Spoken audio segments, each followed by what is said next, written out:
마가복음 10장 46절에서 52절입니다. 그들이 여리고에 이르렀더니 예수께서 제자들과 허다한 무리와 함께 여리고에서 나가실 때에 디모의 아들인 맹인거지 바디메오가 길가에 앉았다가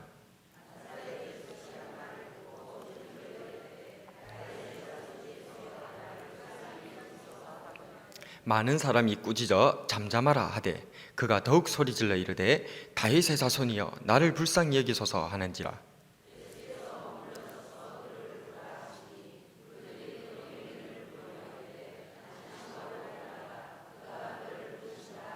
맹인이 겉옷을 내버리고 뛰어 일어나 예수께 나오거늘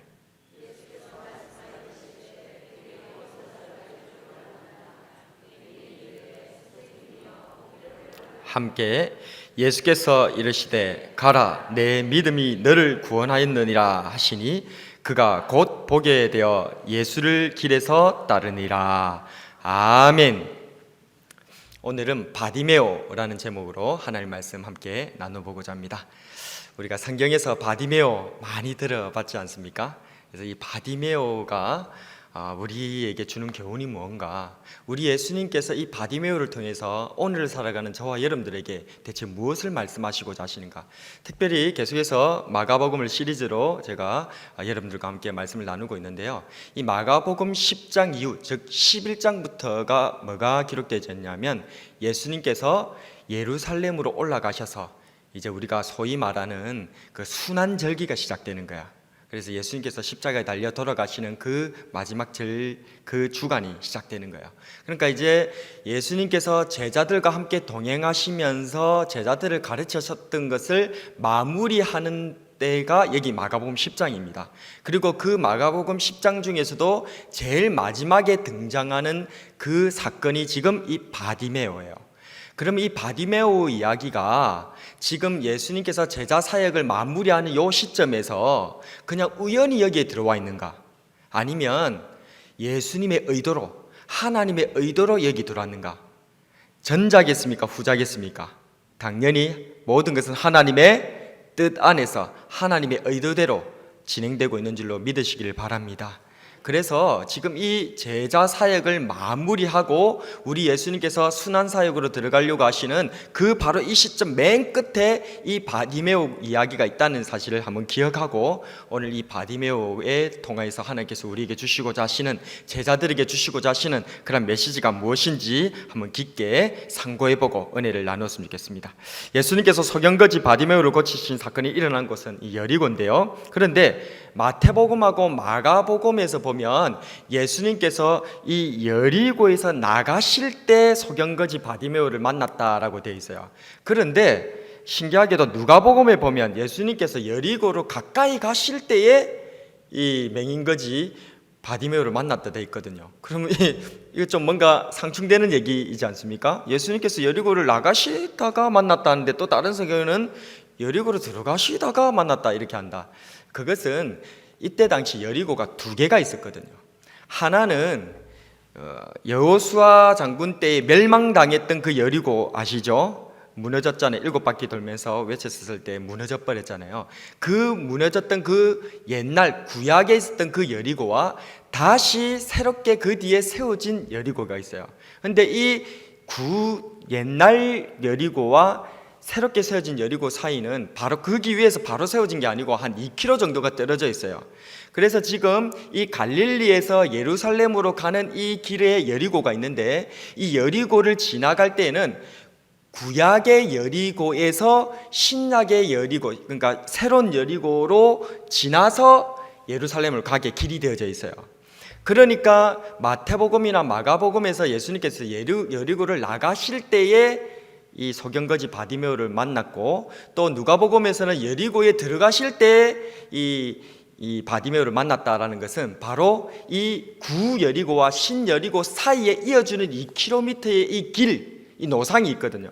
그 노상에서 이 바디메오를 만났다는 뜻입니다. 그런데 이 구여리고와 신여리고 사이에 이 2km에 이어지는 이 길은요, 외길이에요. 그래서 순례자들이 갈릴리에서부터 또 예루살렘으로 순례길을 이렇게 갈 때에 이 여리고를 통해서 갈 때에 구여리고에서 신여리고로 지나가는데 이 2km에 이어지는 이 길을 반드시 지나가게 되어 있습니다. 그러니까 예수님께서도 이 예루살렘으로 지금 올라가고 있는 중인데, 그러면 어떻게 되는 겁니까? 구여리고에서 신여리고로 이렇게 이어지는 이 길을 가게 되는 거야. 그런데 우연히 그러면 바디메오가 그 가운데 있었을까요? 아닙니다. 바디메오는 이미 그 마음에 예수님을 만나고자 하는 소원이 있었어요. 그래서 예수님이, 자기는 그런데 눈이 안 보이기 때문에 예수님을 안 놓치고 만나려면 딱 한 군데 있어야 되는 거예요. 바로 어디요? 바로 지금 여기입니다. 바로 구여리고와 신여리고를 이어지는 이 2km의 외길, 이 길 사이에 진을 치고 앉아 있어야 예수님께서 지나가실 때에 바디메오는 눈이 안 보여도 예수님 지나가시는 소리를 듣고 예수님을 만날 수 있는 거예요. 아주 계획적이죠. 그러니까 이 바디메오는 벌써 여기서부터 믿음이 있는 겁니다. 예수님을 이와 같이 소원하고 만나려고 그렇게 나아가는 저와 여러분 되시길 축복합니다. 어쨌든 그렇게 이 바디메오가 이 길에 포진을 하면서 예수님의 소문을 듣고 예수님 언제 지나가시는가 하고 기다리고 있는데, 그때 마침 오늘 성경과 같이 나사렛 예수시라, 예수님께서 지나가신다, 이런 소리를 딱 듣게 된 거예요. 그때 이 바디메오가 드디어 행동하기 시작하는데, 자, 그렇다면 오늘 우리가 본받아야 할 바디메오의 믿음은 무엇입니까? 첫 번째로 따라하겠습니다. 소리 지르는 믿음입니다. 47절과 48절 같이 한번 읽어봅니다. 시작. 나사렛 예수시란 말을 듣고 소리질러 이르되 다윗의 자손 예수여 나를 불쌍히 여기소서 하거늘 많은 사람이 꾸짖어 잠잠하라 하되 그가 더욱 소리질러 이르되 다윗의 자손이여 나를 불쌍히 여기소서 하는지라. 아멘. 사람들은 나사렛 예수라고 할 때 있지 않습니까? 이 바디메오는 예수님에 대한 호칭이 달라요. 사람들이 예수님에 대한 호칭이 뭐였다고요? 나사렛 예수라고 불렀어요. 근데 이 나사렛 예수라는 말은 무슨 뜻이냐? 이것은 예수님을 높이는 말이 아니고 예수님을 낮추는 말입니다. 왜냐하면 지금도 우리도 안 그렇습니까? 우리도 저기 언양에 이렇게 살고 있는 사람하고 저 서울에 살고 있는 사람하고 누가 더 어깨를 펴고 으스스합니까? 물론 우리는 여기 계신 분들은 다 언양을 어깨를 딱 펴고 언양교회다 이러면 이제 자부심을 가지시겠죠? 예, 아무도 대답을 하지 않으시니까. 보통 일반적으로 어떻습니까? 당연히 내가 서울에 산다 이러면서 이렇게 어깨에 힘을 주고 그렇게 합니다. 마찬가지로 이 나사렛이라고 하는 이 지역은 갈릴리라고 하는 갈릴리도, 이 갈릴리라고 하는 이곳은 예수님 당시에 신약 시대 때에 이스라엘 백성들이 도가 3개로 나눠져 있었거든요. 그래서 우리도 8도로 나눠져 있지 않습니까? 근데 맨 밑에 도는 유대도라고 하고 중간에는 사마리아도라고 하고 맨 위는 갈릴리도인데, 이 갈릴리도는 이방의 갈릴리여 이렇게 불릴 정도로 이방인 취급을 받았어요. 이 갈릴리는 이 유대에 사는 사람들, 예루살렘에 사는 사람들의 입장에서는 저 이방인이나 다를 바 없다 이렇게 생각하고, 그리고 오늘날의 우리나라의 그러한 어떤 모습으로 얘기한다면 저 서울에 사는 사람들이 부산이나 아니면 더 지방 사람들은 이거 시골이다 시골 이렇게 얘기하는 것 같이, 그렇게 예루살렘에 살고 있었던 유다 땅에서 유다도에 살고 있었던 사람들에게는 갈릴리 사람들이 시골 사람이다 그렇게 취급을 받고 있었단 말입니다. 그런데 그 갈릴리 중에서도 나사렛은요 완전 시골이에요. 그래서 갈릴리 사람들 중에서도 나사렛이라고 하면 우습게 볼 그런 말이었습니다. 그래서 나사렛에서는 선한 일이 일어나지 않는다, 선한 사람이 나오지 않는다, 그들의 입장에서는 그런 생각을 가지고 있던 곳이 바로 이 나사렛입니다. 그런데 그때 당시에 예수님은 새롭게 세워지는 선지자라고 선생님이라고 그렇게 인정받고 있던 그런 때예요. 그런데도 불구하고 그 예수님, 선지자라고 생각하고 하나님의 사람으로 생각하고 우리의 랍비요 선생님이라고 생각했던 그 예수님을 그 앞에 그 여러 가지 수식 어구 중에서도 하필이면 나사렛이라는 이름을 붙여서 부른다는 것은 일부러 의도적으로 예수님을 높게 하려고 한다, 낮추려고 한다? 낮추려고 하는 의도인 겁니다. 그래서 성경에서 나사렛 예수라고 하는 이 말은 예수님을 어줍잖게 표현하는 그런 표현입니다. 그런데 물론 우리 나사렛 예수님께서, 그 낮게 찬함을 받았던 예수님께서 우리의 구세주, 하나님의 대리자, 우리의 구원자가 되시는 줄로 믿습니다. 그래서 우리는 나사렛 예수의 그 이름이 우리에게 있어서는, 믿는 자들에게 있어서는 절대 낮춰 부르는 이름이 아니고, 우리같이 낮고 연약하고 비참한 인생, 낮은 인생들의 구주로서 하나님의 아들이시여 구원을 해주시는 놀라운 그리스도가 되신다, 그 이름에 능력이 있는 줄로 믿습니다. 그래서 우리가 귀신을 쫓아내거나 우리가 힘있게 우리 예수님 앞에서 예수님의 이름을 부르면서 축사사역을 하거나 그럴 때 부르는 이름이 뭡니까? 나사렛 예수 그리스도다. 우리 믿는 자들은 그렇게 고백한다, 그 말입니다. 그러나 그때 당시에 믿지 않는, 일반적으로 신약시대에 살았던 그 사람들은 예수님을 나사렛 예수다라고 표현하는 것은 얕잡아 보는 그런 표현이었어요. 그런데 사람들이 나사렛 예수시다라고 얘기할 때에 그 예수님의 소문을 들었던 이 소경거지 바디메오라고 하는 이 사람은 예수님을 어떻게 불렀는가? 어떻게 불렀다고요? 같이 한번 따라하겠습니다. 다윗의 자손 예수여, 다윗의 자손 예수여 라고 이 바디메오는 불렀다는 사실에 주목하시기를 바랍니다. 즉, 이 바디메오는 사람들이 나사렛 예수라고 얘기할 때, 예수님을 얕잡아보고 그렇게 할 때 예수님의 소문을 가만히 자기가 듣고 보니까 이 예수님은 얕잡아볼 그런 분이 아니라는 거예요. 그분은 바로 성경에 예언되어져 있는 우리를 구원하리라고 보내주시는, 다윗을 대신해서 우리의 왕으로 오실 바로 다윗의 자손이시더라는 거예요. 그것을 그는 믿었고 확신해서, 사람들이 그렇게 있는 그 가운데서도 사람들은 나사렛 예수라고 할 때에 다윗의 자손 예수여라고 예수님을 부르짖으면서 그는 나왔다는 것입니다. 그 얘기를 들었을 때에 사람들이 뭐라고 합니까? 사람들은요, 잠잠하라! 꾸짖으면서 잠잠하라! 꾸짖었다는 말은 무슨 말입니까? 네 말이 지금 뭐다? 맞다, 틀렸다? 틀렸다는 겁니다. 네가 지금 뭔가 잘못하고 있다. 네가 지금 감히 이 사람을 갖다가, 나사렛 예수를 갖다가 다윗의 자손이라고 부르면 그게 맞나? 이 눈이 멀어갖고 이 정신도 멀었나 보네. 이러면서 꾸짖었다는 겁니다. 잘못 알고 있다고. 뿐만 아니라 어떻게 했다고요? 잠잠하라! 입 그만 놀려라. 그건 잘못된 말이다. 그런 식으로 부르짖으면 안 돼 라고 그렇게 했다는 것입니다. 그럼에도 불구하고 오늘 보니까 48절에는 뭐라 했습니까? 그가 더욱 소리 질러 이르되 다윗의 자손이여 나를 불쌍히 여기소서 라고 이 바디메오는 부르짖었다는 것입니다. 그렇습니다. 왜 바디메오는 예수님을 다윗의 자손이라고 불렀을까요? 그것은 바로 다윗의 자손에게 주는 약속이 있었는데, 그 약속이 성경에 기록되어 있어요. 그것은 바로 이사야 35장 5절입니다. 제가 읽어드리겠습니다. 그때에, 여기서 말하는 그때는 다윗의 자손께서, 구세주께서 우리 가운데 오시는 때, 그걸 얘기합니다.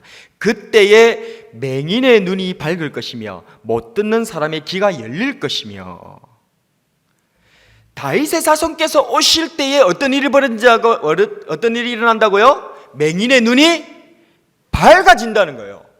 지금 이 바디메오는 지금 어떤 상태입니까? 자기는 지금 맹인입니다. 앞이 보이지 않습니다. 그러나 그럼에도 불구하고 예수님의 이야기를 자기가 들었을 때 가만히 보니까, 자기가 어려서부터 계속해서 율법을 듣고 상고하고 보이지 않지만 그 말씀을 뜨듬뜨듬하면서 사람들에게 다시 한번 얘기해달라, 다시 한번 더 얘기해달라 해가지고 한자 듣고 외워놨던 그 하나님의 약속의 말씀에 뭐가 있었다는 것입니까? 바로 맹인에게 주시는 약속의 말씀이 있는데, 다윗의 자손께서 오시면 맹인의 눈을 밝혀주신다는 거예요. 이 바디메오는 그 약속의 말씀을 붙들고 지금 예수님을 뭐라고 부른 거예요? 다윗의 자손이여 나를 불쌍히 여기소서라고 부르고 나왔다는 것입니다. 우리가 본받아야 할 바디메오의 믿음은 소리 지르는 믿음입니다. 이는 예레미야 33장 3절에서 뭐라고 합니까? 너는 내게 부르짖으라, 내가 너에게 응답하겠고 네가 알지 못하는 크고 미란 일을 너에게 보이기라. 우리 하나님께서 우리에게 뭐라고 얘기하십니까? 소리를 질러라는 거예요. 부르짖으라는 거예요. 그런데 제가 소리를 질러 부르짖어 기도해라 그렇게 얘기를 하면, 아이고 목사님, 하나님께서 뭐 기가 먹었습니까? 어둡습니까? 무슨 뭐 꼭 우리가 소리를 질러야 뭐 하나님께서 우리 기도 들으시고, 소리 안 지르고 그러면 우리 기도 안 들으십니까? 예, 맞습니다. 하나님께서는 귀가 어둡지 않으십니다. 우리가 소리 질러서 기도하는 것만 들으시지 아니하시고, 우리가 은밀히 기도하는 것도 우리 하나님께서는 다 들으시는 줄로 믿습니다.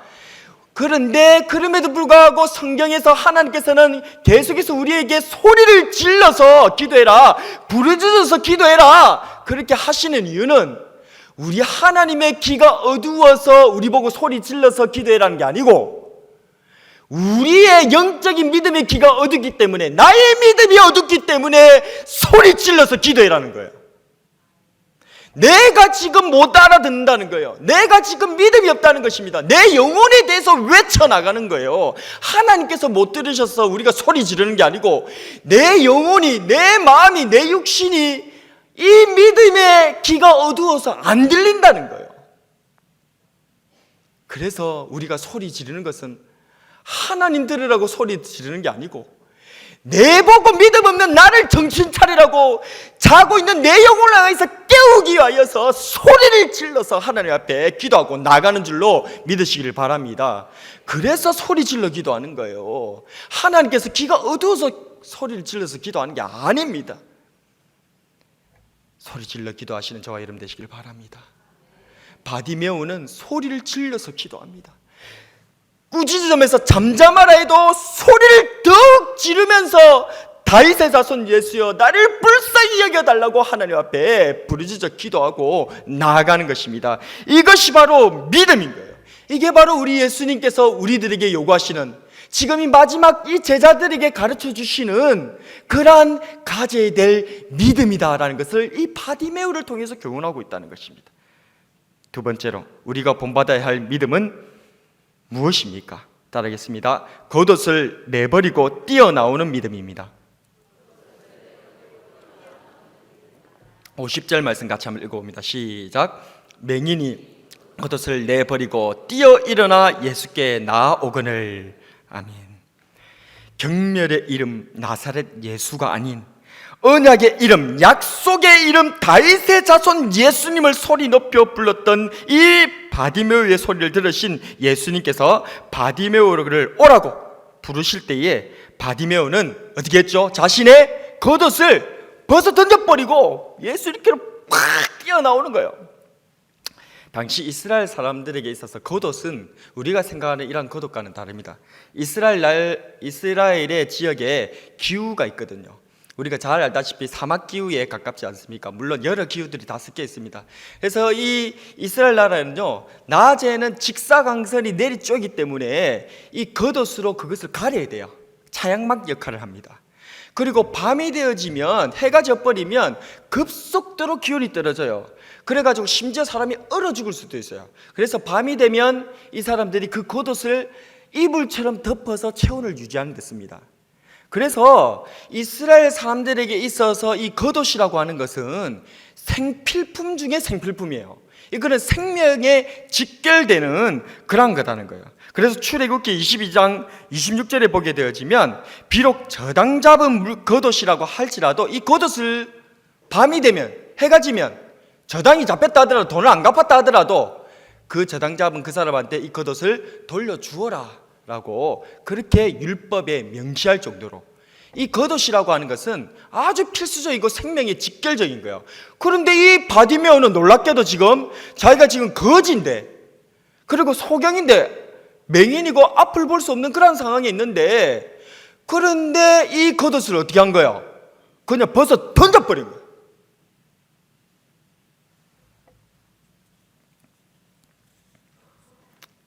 또한 바디메오는 뛰어 일어나서 예수님께 나아갔다라고 그렇게 기록하고 있습니다. 여러분, 눈 감고 한번 걸어보신 적 있으십니까?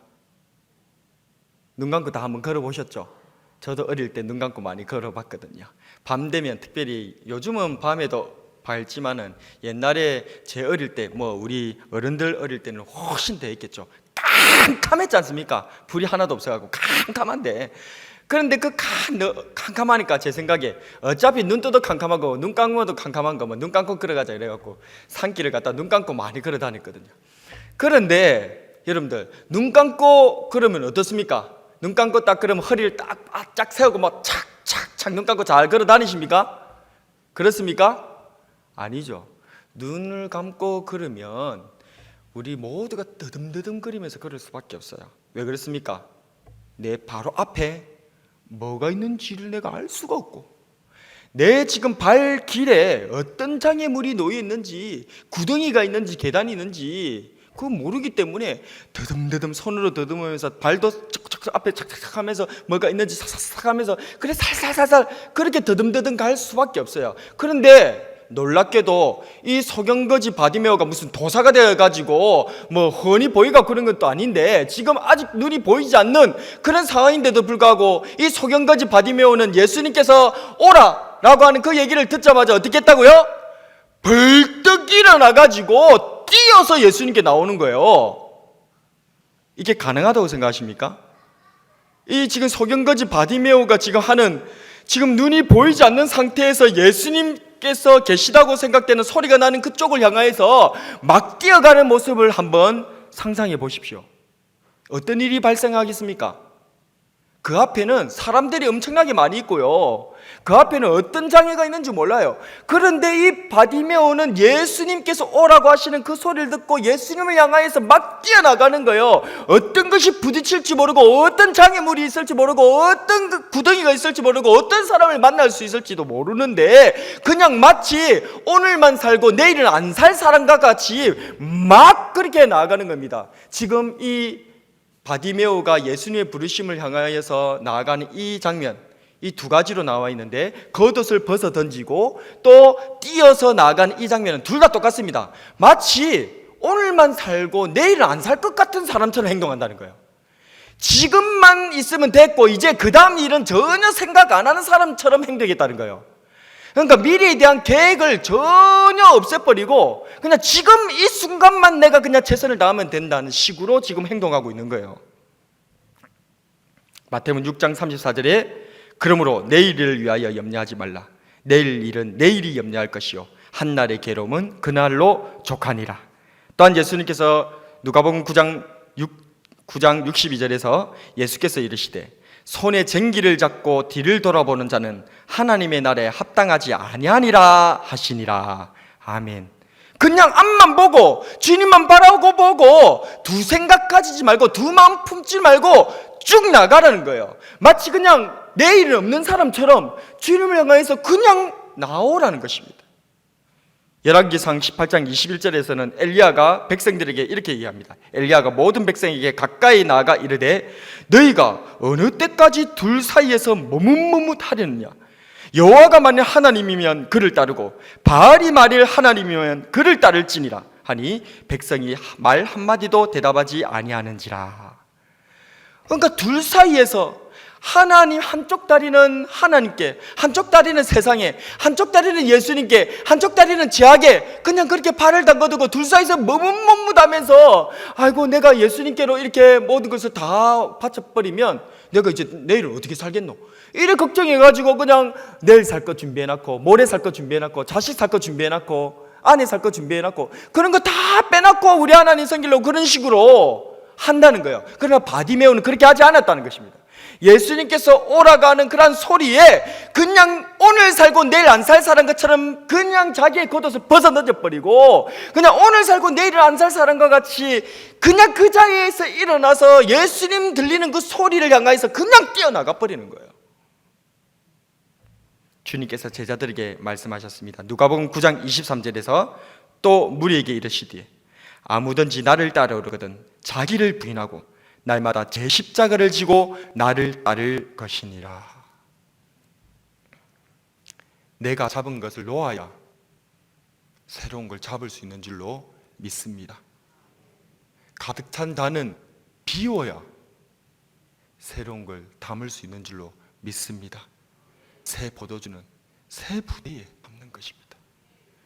언제까지 세상과 주님을 향하여서 양다리를 걸치고 머뭇머뭇 못하며 믿음의 길을 걸어가지 못하고 있겠습니까? 이것은 누구에 대한 교훈입니까? 그때 당시에 제자들에 대한 교훈이에요. 이제 예수님은 조금 있으면 십자가에 달리실 것을 향해서 예루살렘으로 올라가는 판에 이 제자들은 예수님과 함께 십자가로 나갈 생각은 안 하고 이 세상의 영광을 생각하면서 예수님하고 같이 머물러 있는 거예요. 주님께 모든 걸 걸고 새롭게 시작하시는 저와 여러분 되시기를 바랍니다. 마지막으로 우리가 본받아야 할 바디메오의 믿음은 무엇입니까? 따르겠습니다. 소원을 아뢰는 믿음입니다. 51절 말씀 같이 한번 읽어봅니다. 시작. 예수께서 말씀하여 이르시되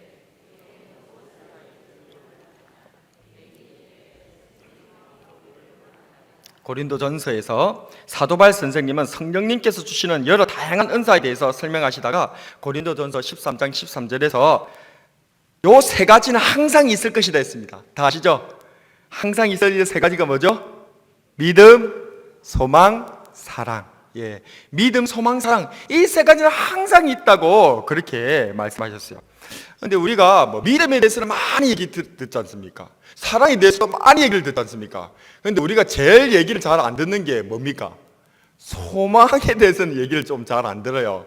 그런데 이 소망에 대해서 제가 여러분들하고 잠깐 한번 얘기를 나누볼까 합니다. 이 소망은 헬라어 원어로 엘피스라고 하는데, 이 말은 원래 고전 헬라어의 용법으로 보게 되어지면 그냥 좋은 것이든지 나쁜 것이든지 간에 미래에 일어날 어떤 일들에 대한 기대감, 기대하는 것, 그것을 엘피스, 소망이다 그렇게 했어요.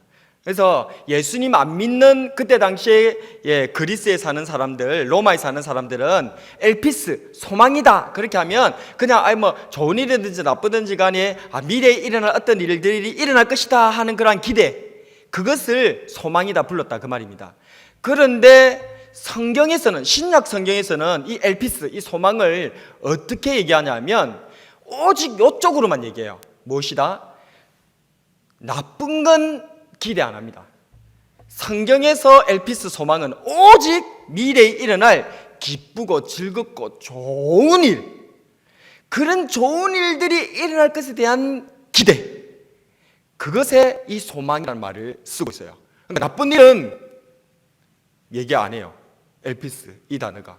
그런데 우리 성경에서 우리 하나님께서 우리들에게 이 엘피스, 소망이 있어야 된다라고 할 때 이 소망이 뭐라고요? 우리가 미래에 나쁜 일이 일어난다고, 좋은 일이 일어난다고요? 좋은 일이 일어난다는 거예요. 그런데 미래에 좋은 일이 일어날 것을 기대하신 저 여러분 되시길 축복합니다.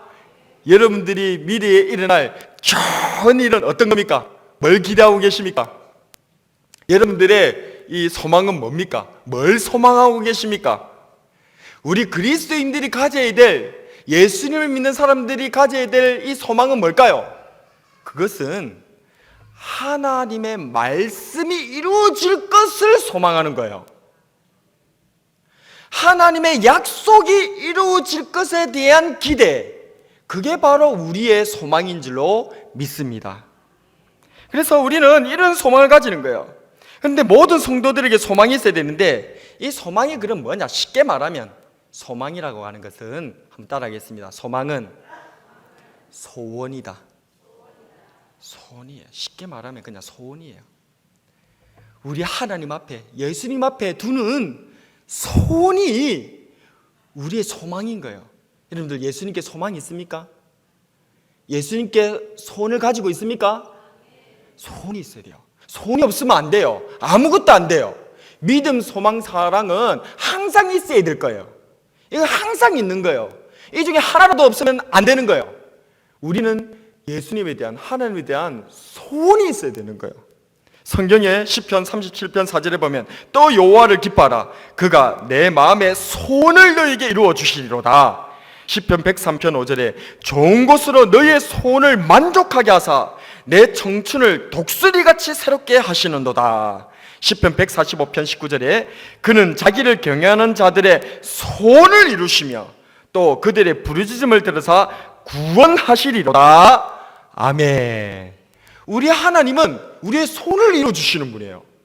우리 예수님은 여러분들의 소원을 이루어주시는 분이시라는 사실을 믿으시기를 바랍니다. 하나님께 소망을 두십시오. 하나님께 여러분들의 손을 아뢰십시오. 하나님을 믿지 않는 사람들은 하나님께 손을 아뢰지 않습니다. 여러분들 하나님 믿는다 하면서 교회 오면서 하나님께 소원 없는 사람 있을까요, 없을까요? 많이 봤습니다. 소원이 없어요. 여러분들 소원이 없으면 어떻게 되는 줄 아십니까?